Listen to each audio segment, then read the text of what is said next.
Here are some easy tips to help you survive longer in Repo. First, crouching is king. This might sound like common sense, but a lot of the monsters have a really hard time seeing you when you are crouched. You can get really close to some of these monsters just by being crouched. This also allows you to save your stamina when you are around monsters because you really need to be mindful of how low your stamina is. If a monster spots you and you're out of stamina, you're probably screwed. So instead of just running around all willy-nilly and draining your stamina, just walk around putting your items in and wait till you see danger to know how to deal with it. This also brings me to my next point in that if a monster spots you, it's very important to break line of sight prior to hiding. Now, breaking line of sight can mean going through a door and around a wall, then like under a table or a chair. And I found that if this happens, the monster most of the time will not even see you in there. Watch this clip here. We get spotted by the robed here, immediately try to hide under this chair, but of course the monster saw us go under there, so it immediately took us out. Compare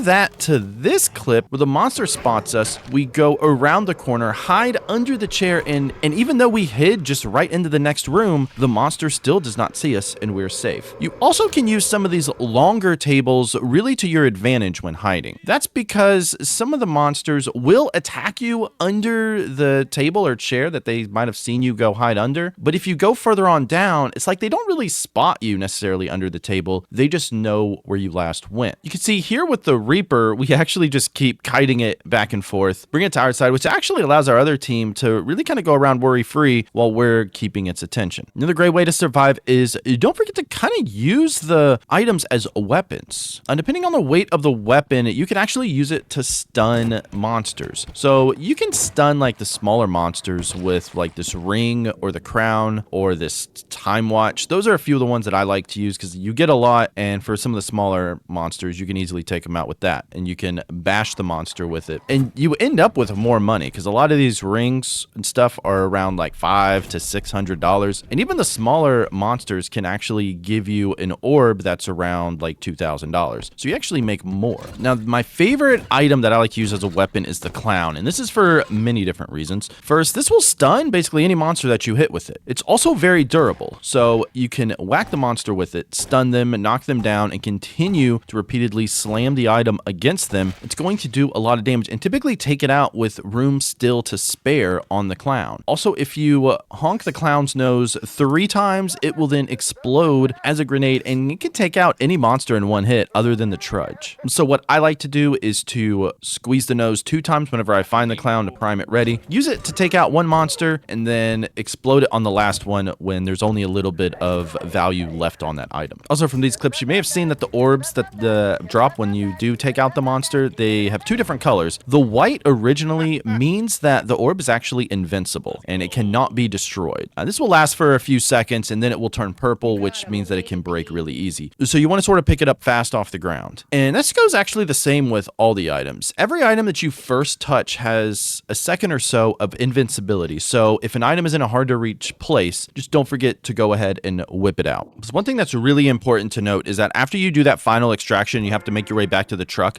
The monsters are going to immediately spawn around the truck and they're always going to know where you are. So you don't want to just run to the truck, forget about the monsters. You want to start taking it slow as you get closer, and then as some of the monsters start to walk by you, as soon as there's an opening, that's when you want to make your final dash to the truck. Another tip when it comes to the final extraction points, I recommend whenever you get to 3 or more extractions that after you complete the first one, you go to the next one that is the farthest away from the truck, and you save the one closest to the truck for last. That way you don't have to go as far to get back to the truck for safety to leave.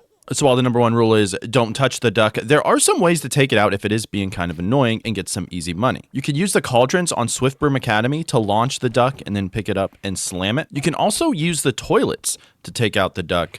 Just flush it, get the duck to go in there, and then it will launch it up, stun it, and you can pick it up and grab it. Also, one thing to note when picking up these monsters, you do want to kind of let go because there is like a cooldown. If you're holding it for like 20 seconds, the game will automatically let go of the monster for you. So letting the monster go and repeatedly slamming it is sometimes better, but for the duck, it really shouldn't be a problem. Now, my recommendations when you do get into some of the items is you want to prioritize strength, and preferably if everybody can agree to it, put some strength onto one person. When you get up to 4 strength, you can actually take out pretty much all of the smaller monsters by just picking them up and moving them, including up to the alien, aka mental layer. Also, it's not a bad idea to throw in some stamina and health for people, because if you get over 100 health, the stuff like the robe's standing attack or the huntsman's shot do 100 damage. So if you do have 120, you can actually survive a hit from them, which it can save you in case you do make a mistake. It's also a good idea to kind of bulk buy your upgrades all at once, because the more you buy, the more that it increases in price the next time it is in the shop. So if you see like 2 stamina on there, it's a good idea to just go ahead, buy those 2 upgrades at once versus buying just 1 stamina and maybe 1 health, because then the next time you see stamina, it's going to be more expensive. This should help to get you going, and if you want to see a full run, click or tap the screen now, as I've really been enjoying Repo. Thanks so much for watching. Happy hunting, and I'll see you in the next one.